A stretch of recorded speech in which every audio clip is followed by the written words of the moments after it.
guys, hope everybody's having a great day today. Sorry we were away last week, really busy with a lot of other things, and so we weren't able to get to our videos, but we're back this week. And anyway, guys, I want to start this week with a verse of scripture from the book of Acts, chapter 9, verse 1. I'm going to kind of go through the story of the conversion of Saul of Tarsus and how he was converted, became a Christian, and all the process in which that happened and how people really weren't too sure about him when they first heard the news. Anyway, let's begin with Acts chapter 9, verse 1.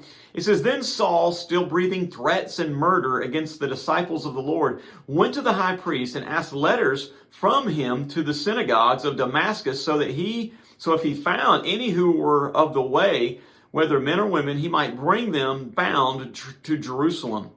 Now, the reason I wanted to start with this is to just say that Saul was very dedicated to his craft and to what he was trying to do, which was to eradicate any form of this new sect of Judaism, which would later be called Christianity. They weren't called Christians yet, but they would eventually be known as Christians.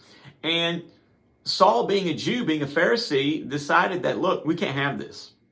This is going directly against what we believe, and so we have got to get rid of these folks and get rid of this movement any way possible. It says that still breathing threats and murder against the disciples. So he wasn't just talking about trying to build up support against them. No, he's going to try to physically get rid of these folks.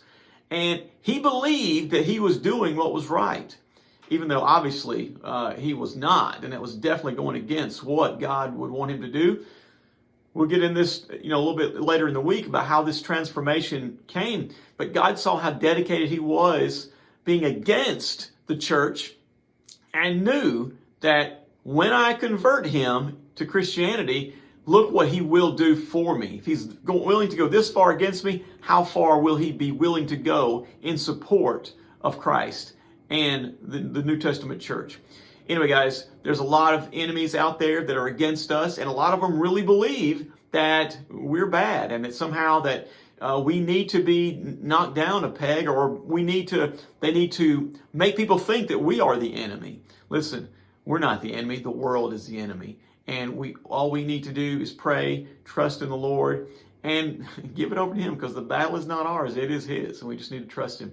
Anyway, guys, hope this helps. Look forward to reading more about Saul tomorrow, who will eventually be Paul. Have a great day. We'll talk to you tomorrow. Bye.